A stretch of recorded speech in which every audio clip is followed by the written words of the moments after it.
So this is a tricky question because it's asked which is the reaction of an acid with a base. Every single problem either has an acid, HCl, nitric acid, or a base, sodium hydroxide. There's only one chemical reaction that has an acid and a base. So this is from the textbook. We remember from chapter 5 that acids typically begin with H, and then we learned in this chapter that a base, for our purposes, is going to be a soluble hydroxide compound such as sodium hydroxide, lithium hydroxide, etc. And when an acid and a base that has a hydroxide in it react, we form water and an ionic. This problem, you need to use the solubility chart.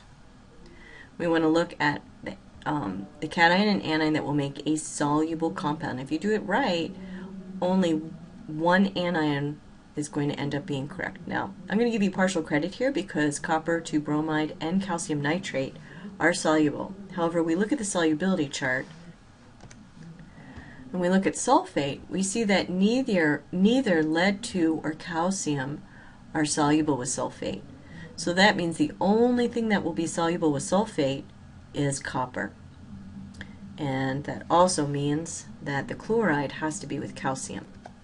Okay, now down here, I'm actually going to give you some partial credit for this, not because it's right, because it's not, but just because it's a little confusing, because if we look at the equation, the way it's written, there's already a coefficient here, and that was not my intention. So I'm going to give you partial credit because this was a little bit confusing.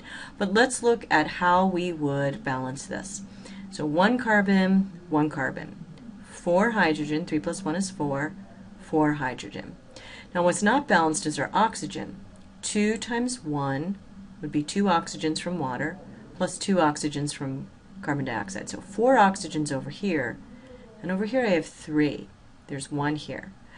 So I need to get, let's try if I add a 2 here. If I put a 2 there, I've got to put a 2 here. My carbons are balanced. Let's look at my hydrogen. 2 times 4 is 8. So I'm going to need 8 hydrogens by putting a 4 there. And let's look at my oxygen. 2 times 2 is 4. And 4 times 1 is 4. So I have 8. How can I get 8 on the other side? Well, I already have 2 oxygen here, so that's 2, and 3 times 2 is 6, so that now gives me 8. So this is how, these would be the coefficients for balancing this chemical equation. So here we're asked to identify the precipitate in the following reaction. The precipitate is the solid that forms. So to do this, we've got to separate our ions of our reactants and then switch them. So nickel plus 2 and chloride is what's in our nickel chloride, nickel 2 chloride, and calcium plus 2 and hydroxide. We switch the ions, so nickel now goes with the hydroxide to form nickel hydroxide and calcium chloride. When we look at our solubility chart, we see that most hydroxides are insoluble. So when the nickel hydroxide forms, it's going to be insoluble. We look at the chloride, most chlorides are soluble, and our calcium chloride is not an exception. So the nickel hydroxide is the precipitate that forms. That's the product that doesn't.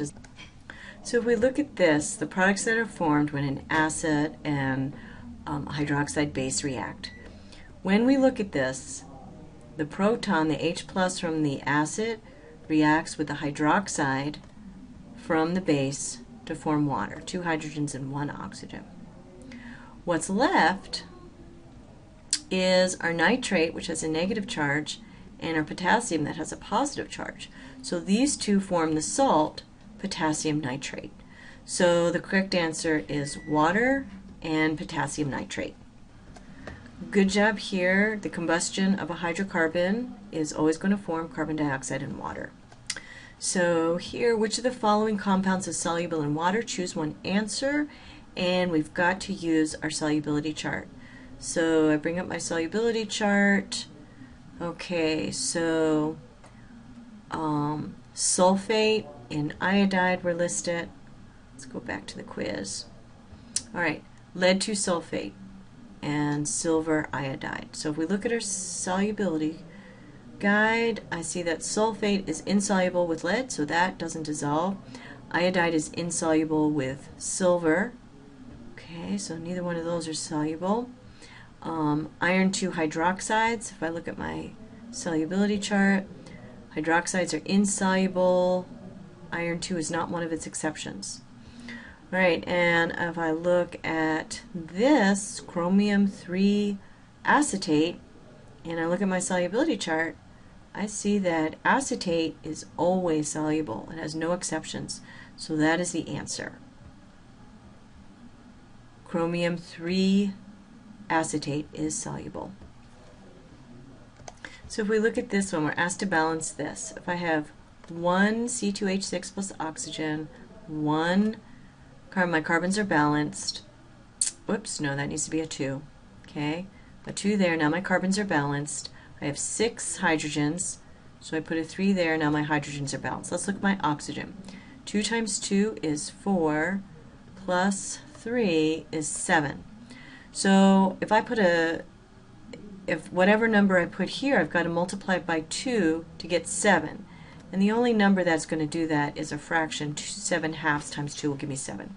So let's try something else. Let's try doubling everything because I had a fraction of 7 halves. So if I double, if I put a 2 here and a 7 here and a 4 here, I'm going to double what I have, and a 6 here. Let's see if that works. So 2 times 2, I have 4 carbons. 4 times 1, I have 4 carbons. All right, let's look at my hydrogen. 2 times 6, I have 12. Over here, 6 times 2, I have 12. Now let's look at my oxygens. On my product side, 4 times 2 is 8. 8 plus 6 is a total of 14. And then 7 times 2 is 14. So this one here, here's an explanation right here. This is redox, but it's not the best because it really is better described as a combustion. This is not a precipitation reaction. This is a redox reaction. Anytime you have an element as a reactant or as a product, that is a redox reaction. That's what makes this redox as well, but it is a special type of redox known as combustion. So this is redox. Here we have an acid. Whoops, this is the base. We have an acid and a base, so that's going to be a neutralization reaction. And then here we have 2 strong electrolytes, 2 aqueous compounds, a strong acid and an ionic compound, forming an insoluble product. So that's precipitation. So you got that one right.